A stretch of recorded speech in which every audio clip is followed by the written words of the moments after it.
What's up guys? In this video we're going to be taking a look at some very common misconceptions to do with cubing. Let's go.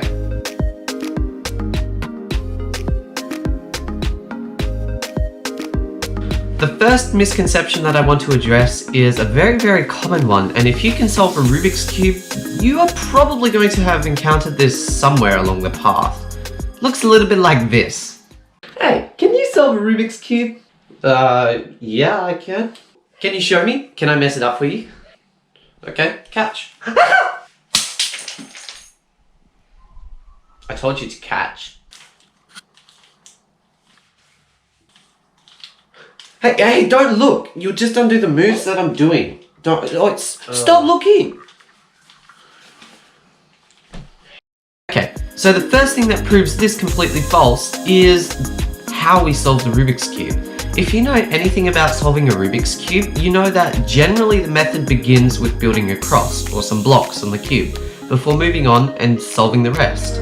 Now, to undo the moves that someone did, that is actually not even solving it at all. That would take an extremely good memory or an enormous amount of luck for someone to look at what someone does to a cube and then just undo the moves. Doesn't even really count as solving it, in my opinion, because it's really just chance.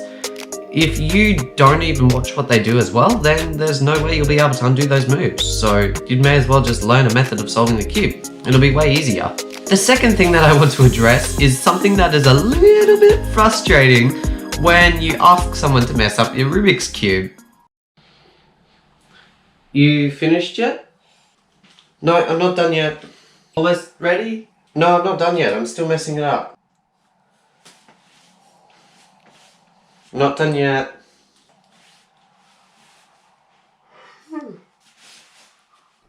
One hour later.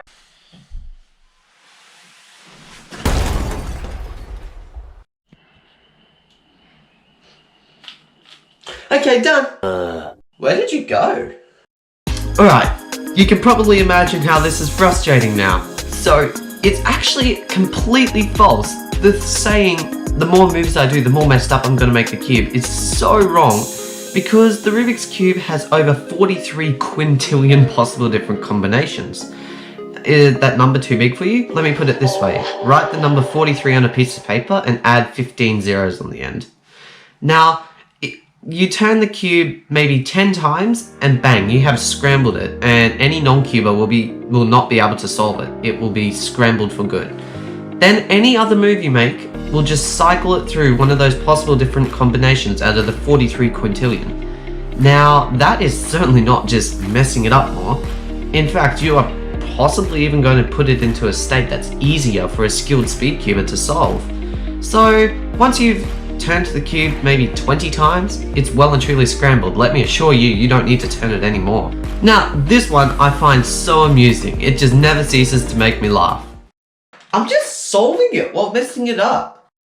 Why this is completely false is, once again, going back to the amount of possible different combinations the Rubik's Cube has, there is absolutely no chance you will be able to accidentally solve the Rubik's Cube while scrambling it. You might start making some blocks or putting some pieces together, but that is actually just the way it goes with scrambling the cube.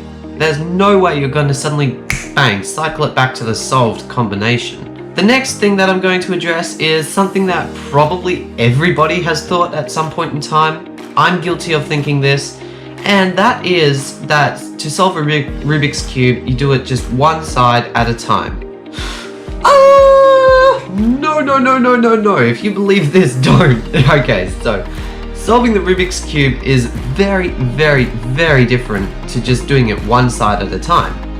To solve the Rubik's Cube, you certainly do not try and make one side a solid color, then the next side a solid color, because in the end, you are just going to waste time, effort, and probably end up smashing the cube in anger. The way to solve the Rubik's Cube can be found in the description. I have a tutorial on how to solve it, so if you want to check that out, go take a look in the description. I'll leave the link below. And finally, the next misconception that I want to address is that there is an algorithm out there that will just solve the cube from any scrambled permutation. This algorithm has been called the Devil's algorithm, and after doing some extensive research into it, I have come to the conclusion that the devil's algorithm is a scam. There's no such thing. Now, the saying is that you get this one algorithm, and if you do it long enough, it will cycle the cube back to the solved permutation. No.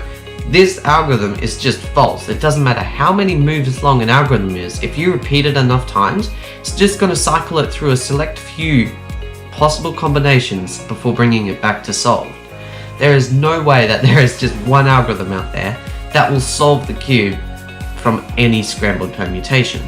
So if you believe this and think that it's real, I encourage you to try it out. You'll soon give up. I know I did. It took me 3.5 hours, but I gave up in the end. Oh dear. 3.5 hours of wasted time. So thank you for watching, everybody. If you liked the video, feel free to give it a thumbs up. Write in the comments, let me know, did you used to believe any of these misconceptions? If so, I'll be happy to laugh at you. Oops, I will not blame you or judge you at all, because that's exactly what I used to believe myself. Oh, I've just made this awkward. Oh, I've just made this ending awkward. See you in the next one.